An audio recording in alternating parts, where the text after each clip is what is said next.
At the family wedding, my parents told me not to speak to relatives because you twist things. My mom said it while she was pinning a stray curl back into place, like she was giving me a lipstick check instead of a warning. We were standing just inside the venue foyer where the air conditioning hit you in a cold sheet after the car park heat, and everything smelled like peonies and floor polish. The music from the ceremony space was already starting. Soft piano, that slow, cinematic kind. And guests were drifting past us in suits and bright dresses, laughing too loudly, like weddings require volume. Mum leaned in close enough that her perfume filled my lungs and murmured, "Don't go off with anyone. Don't get cornered. And please, do not start talking about things. You twist things." Dad nodded beside her, face blank, eyes scanning the room like he was security.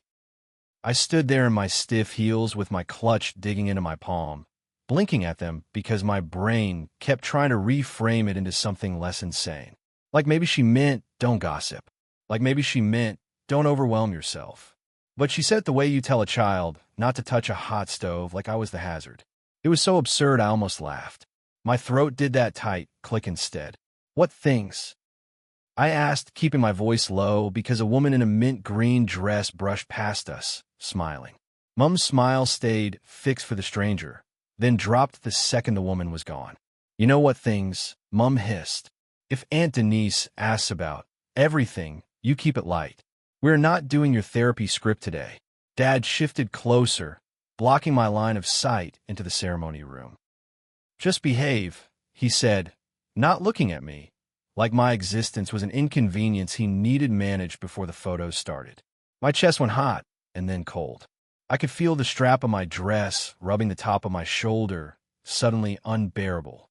Somewhere behind us, a toddler squealed and someone laughed, and it made me want to scream because the world was carrying on while my parents were quietly muzzling me at the door like I was unpredictable. It wasn't even my wedding.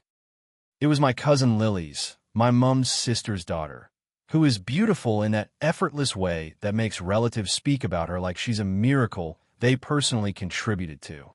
Lily marrying Josh, who is friendly, normal, employed, and therefore a saint in our family's eyes. The whole thing had been planned like a magazine spread. Vineyard venue, eucalyptus everywhere, a custom sign in calligraphy that said welcome to the beginning of forever. Lily's bridal party were already taking photos outside, their dresses all the same shade of dusty rose that looks good in golden hour. We'd gotten the schedule in the group chat. Ceremony at 3, canapes at 4, speeches at 6, first dance at 7. There was even a note at the bottom from Lily. "Please, no drama. Let's make this a beautiful day." I'd read it the night before and felt that familiar pressure settle in my ribs. No drama always means don't react when someone hurts you. The thing my parents were referring to, without saying it, was that I'd stopped playing along in the last year. Not in some dramatic, I'm cutting everyone off way. More like, I'd started responding when people said weird, sharp things. I'd stopped laughing on cue. I'd started saying, calmly, "That's not true," or "Please don't talk about me like that." And apparently that's what my mom calls twisting things. In her mind, if a comment is framed as a joke, it's immune from consequences. If I point out the sting underneath, I'm the one making it into something. She likes me best when I smile and disappear. So, a wedding, an event designed for appearances, was basically her nightmare scenario for me. We hadn't even sat down yet, and I already felt like a problem they were trying to contain. We took our seats in the ceremony space, second row on the left. Mum had insisted on that row, like proximity to the aisle equals closeness to the bride. The chairs were white and slightly wobbly, and the sun coming in through the open sides of the space hit my face at an angle that made me squint. I could see Lily at the front, half hidden, doing that thing brides do where they float in place while people tell them they look like an angel. I wanted to feel happy for her. I did in a way. But I also felt this weird, sour ache because weddings in my family aren't just celebrations, they're measuring sticks. They're proof. They're a live scoreboard projected on everyone's faces. Who's paired up, who's successful, who's impressive, who's behind. Dad leaned in close, right, as the music swelled. Seriously, he whispered, breath warm against my ear. Don't start anything today. Don't embarrass your mother. I stared straight ahead, jaw clenched so tight my molars hurt. My hands were folded in my lap because it was the only way to stop them from shaking. The ceremony was wedding-y. Lily walked down the aisle to a string version of a pop song. People teared up. Someone behind me sniffed loudly. Josh cried a little and wiped his cheek with the back of his hand, and everyone did that off face. They said vows that sounded like vows. Best friend, forever, laugh together, grow together, and I tried to let myself sink into it. For about 10 minutes, it worked. I let the words wash over me. I watched Lily smile. I watched the way her hands trembled when she slid the ring on. I watched my grandma, tiny in a pale blue dress, dab her eyes with a tissue like she was watching a movie. Then my phone buzzed in my clutch. I ignored it. It buzzed again. I shifted slightly and checked the screen under the clutch flap, thinking maybe it was work or something urgent. It was a text from Mom, while sitting beside me. Please remember what we said. Be pleasant. My stomach dropped so hard it felt like falling. She couldn't even rely on the whispered warning at the door. She needed to document it. I tucked my phone away, face burning, and stared at the front until my eyes stung. The vows blurred into noise. After the ceremony, everyone flowed outside for photos and canapes. The venue staff walked around with trays of tiny food, little tartlets, prawns on skewers, champagne flutes balanced perfectly. The sunlight outside was warm and sharp, and the air smelled like grass and wine and someone's expensive sunscreen. I try to stay near Grandma, because Grandma is safe. Grandma also likes me. That shouldn't be rare, but it is. Come here, darling, Grandma said, patting my arm. You look lovely. Thanks, I said, and it came out too tight. Grandma peered at me, eyes narrowing. What's wrong? She asked softly. My mom's head snapped toward us like she had ears tuned to my emotions. Nothing's wrong, Mom said quickly, appearing beside Grandma with a smile stretched too wide. She's just tired. Big week. Grandma's gaze moved between us, and her mouth tightened slightly. She said, not convinced. I nodded because in that moment I couldn't trust my voice. Then Aunt Denise, Mom's sister, Lily's mom, swept over in a pale gold dress, bracelets clinking, cheeks flushed with hostess adrenaline. There you are, she said, hugging Grandma, then hugging Mom, then turning to me with that bright, curious expression relatives get when they're about to ask something they shouldn't. Look at you, she said, holding me at arm's length. How have you been? Still, doing your little thing. My little thing. That phrase has always made me feel like I'm a hobby someone is tolerating. I forced a smile. I'm okay, I said. Work's busy. Denise leaned in closer. Your mom said you've been sensitive lately, she whispered, like it was gossip. Are you still, how do I say this, making accusations about the family? I felt my entire body claimed by that familiar shock. My ears rang. I stared at her, trying to understand how she could say that at her daughter's wedding between bites of goat cheese tart. Before I could answer, Mom slid in smoothly, hand on my back. Denise, she laughed lightly, don't. It's Lily's day. Let's not talk about anything heavy. Denise laughed too, relieved. Of course, she said, but her eyes stayed on me, sharp. Just making sure you're okay, love. I wanted to scream. You're not making sure I'm okay. You're making sure I'm quiet. Dad appeared on my other side, close enough that his shoulder brushed mine, boxing me in. Go get a drink, he said to me, low and firm. Not a suggestion, an order. I looked at Grandma. Grandma was watching Denise, then Mom, then me. Her eyes were tired. She didn't say anything, and I hated myself for wishing she would, because she's old and this is her grandchild's wedding and she deserves peace. But I also hated everyone else for building a world where the only person who might defend me is 83. I nodded stiffly and walked toward the drinks table, my heels sinking slightly into the grass. My hand was shaking now in a way I couldn't hide. I poured myself sparkling water because alcohol would make me cry faster, and I didn't want to hand them that satisfaction. I stood near a hedge and tried to breathe. In, out. In, out. The sound of laughter and clinking glasses washed over me like static. I watched Lily pose for photos, laughing, bouquet held just so. I watched my mom straighten her dress and fix her hair like she was in a bridal party. I watched Dad talk to Josh's father like they were equals, smiling in that fake friendly way he uses around men he wants to impress. And then I heard my name. Not loudly. Just enough. She's been saying weird stuff, Denise was saying near the canopy table. Like, blaming her childhood on everyone. You know, twisting things. Mom's voice answered tight. I told her not to speak to anyone today. I'm not dealing with it. Dad snorted. She just wants attention. Someone laughed. I didn't hear who. Maybe Denise. Maybe my brother, who had wandered over. Maybe my aunt's husband. It didn't matter. The laugh landed in my stomach like a stone. I stood there with my cup in my hands, staring at the bubbles rising like they had somewhere to be, and I felt this slow, ugly realization settle. My parents weren't warning me because they were afraid I'd twist things. They were warning me because they'd already told a story about me. And if I spoke to relatives, I might contradict it. They'd framed me as unreliable before I even opened my mouth. The reception started at dusk inside a big barn-like hall with fairy lights and long tables set with eucalyptus runners. There were name cards in little wooden holders. The seating chart was printed on a mirror, because weddings love mirrors. I found my name near the bottom corner of the chart, tucked at a table with teenagers and distant cousins I barely knew. Mom and Dad were at the family table up front, of course. Ethan was beside them.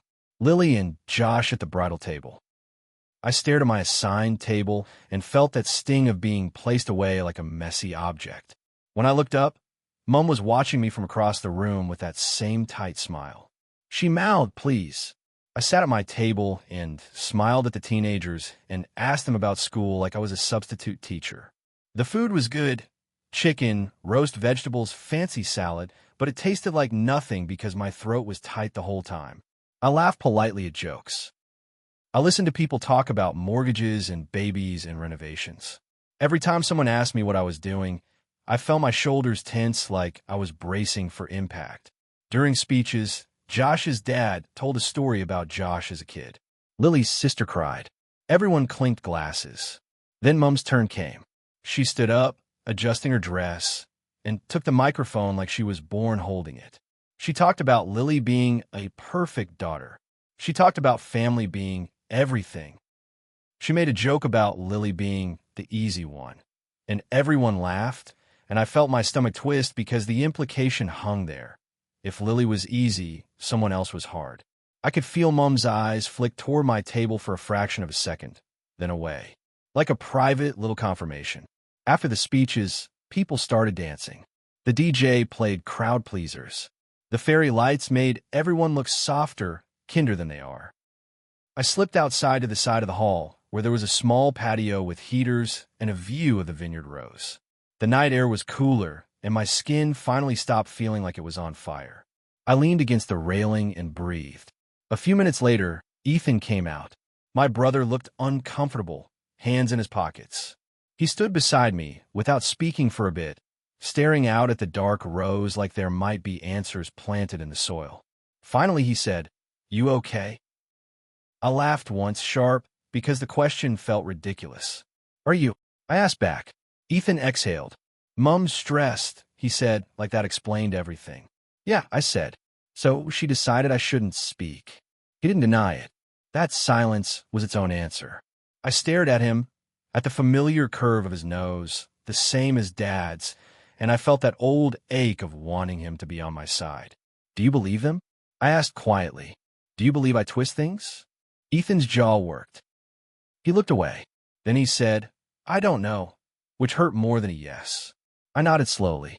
"Okay," I said, voice flat. "That's helpful." Ethan flinched. "I'm not saying that."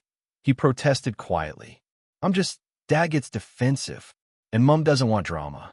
It's Lily's wedding. It's always someone's wedding," I said, and the bitterness surprised me with how easily it came out. "It's always not the time." "So when is the time? When am I allowed to speak like a normal person?" Ethan rubbed his forehead. "Can you not tonight?" he asked, and I heard the plea under it. Not because he cared about Lily, because he cared about not being caught in the crossfire. I stared at him for a long moment, and something in me softened and hardened at the same time. I'm not planning a confrontation, I said quietly. I just wanted to be treated like I'm not a grenade. Ethan's shoulders slumped. You're not, he said quickly. But they think I am, I said. And you're standing here acting like that makes sense. Ethan's mouth opened, then closed. He looked tired. I don't know how to fix it, he admitted, voice small. If I say anything, Dad will lose it. And Mom will cry. And then I'm the bad guy too. I almost said, welcome. Instead, I just nodded, because the truth is, Ethan learned to survive differently than I did. He learned to be agreeable. He learned to be praised. He learned that being the pride means never making them uncomfortable.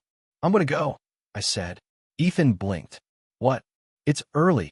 I'm going to go, I repeated. I can't sit in there pretending I'm fine while they tell everyone I'm unreliable. Ethan's eyes widened slightly. Mom will freak out. I looked at him. Mom is already freaking out, I said. She texted me in the ceremony to be pleasant. She told me not to speak. She's telling relatives I twist things. What exactly am I protecting by staying? Ethan didn't answer. I walked back inside, weaving between dancing bodies. The music was loud, bass thumping in my chest. People were sweaty and smiling and drunk in that wedding way where everything feels like love if you blur your vision. I grabbed my coat from the back of my chair. Mom saw me immediately. Of course she did. She crossed the room fast, heels clicking, smile already in place. Where are you going? She asked, still smiling like she was asking if I wanted cake. I'm leaving, I said quietly. Her smile cracked. Don't, she whispered, eyes darting around. Not now. People will notice.